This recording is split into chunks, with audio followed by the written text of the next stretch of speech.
Hello, thanks for looking in on my video. So we got two more misconduct cases. They involve senior officers, so it's just not junior officers who get disciplinaries and investigated by the IOP, the IPOC, and they involve the Hampshire Police, these two. Earlier this year,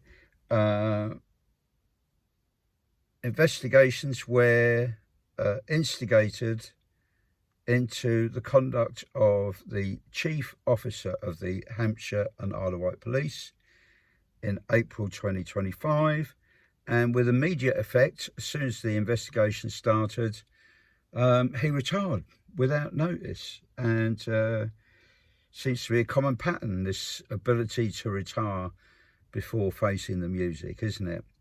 So basically his alleged misconduct is that he failed to disclose a conflict of interest, and the conflict of interest was that he'd had an affair with a junior officer, and prior to being made chief he'd also been in a similar situation. So there were two allegations of misconduct, and he retired with immediate effect. So it all came to light when a DCI who was being investigated at a hearing said, well, the chief officer's having an affair with a junior officer, and that prompted them to investigate.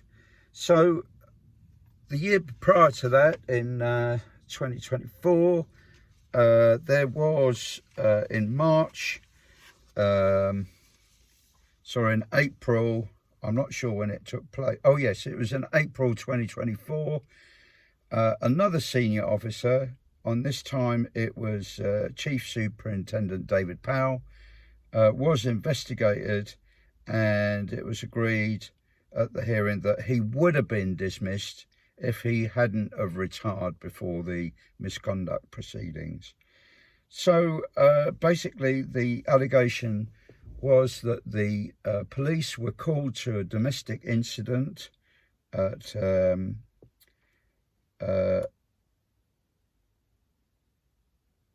in Winchester, and who should be there at the was the Chief Superintendent David Powell, who was off duty attending a party, and he attempted to intervene and stop the perpetrator of the domestic violence, domestic incident, being prosecuted, and tried to say that nothing happened, and appeared, as would appear, he was quite bullying towards his officers who were attending and trying to deal with the domestic violence, and he insisted on speaking to the victim alone, and he was trying to persuade the victim from making a formal complaint.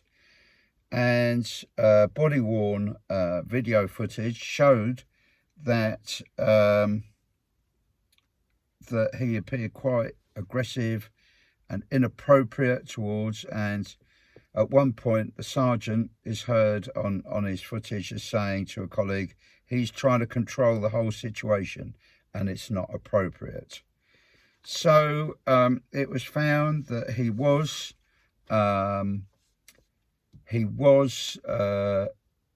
the seriousness of his behaviour was exacerbated by his senior rank and level of responsibility, and he was the force's strategic lead for domestic violence matters at the time, and his behaviour was completely not compatible with his role as a senior officer, and it was agreed that he committed gross misconduct and he is barred from policing in the future.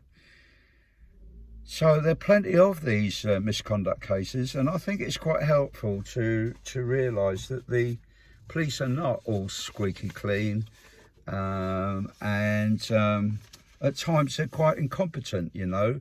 So I have made observations about the Met Police when I was a probation officer in the London area and also in the home counties.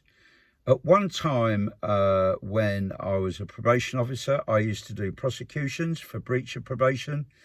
And the area where I was working, we used to go to court and people wouldn't turn up to court for their breach of probation hearings. The magistrates would issue a warrant, not back for bail. But lo and behold, on many, many occasions, the local police, where I was in the home counties, were not executing these warrants, even though when they knew where the offenders lived, which for me was quite inappropriate, and it felt like there was an agenda that they felt that probation, where that wasn't their role to deal with probation breaches, and why should they? But this was very short-sighted, because people who are in breach of probation are very often committing other offences. You know, it's quite common, and it just seems that their attitude really stank towards us. And they used to have plenty of police officers at the time, and I don't think they were that busy. So another scandal was when I worked in London, quite a lot of offenders seemed to come in very, very assaulted, and there were lots of claims of people being assaulted. There were stories of the police going in and searching properties, and the drugs that were there in the property that the police countered. Once the matters appeared in court, only about half the drugs that were supposed to be there were actually found by the police. In other words, some of the police appear to have pocketed the drugs, which is very worrying. In the area where I worked in London, there was a police officer who was arresting people, and it would appear he was working for a drug family and taking out their opposition and arresting their opposition whilst covering the backs of this drug family. And another scandal I came across was that Met police officers were issued with American Express cards, and the media never really got hold of this story, but it's documented in a book that the auditors of the police were very concerned that £5 million of taxpayers' money was misspent by these officers who couldn't be accounted for, and obviously a lot of the money had been misspent. And basically the American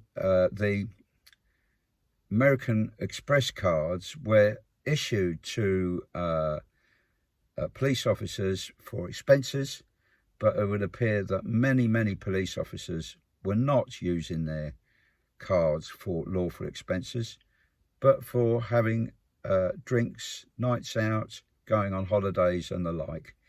And one particular officer spent at least £70,000 misspent, and was made an example of. But yes, and around that era, a lot of MPs' expenses scandals were occurring also.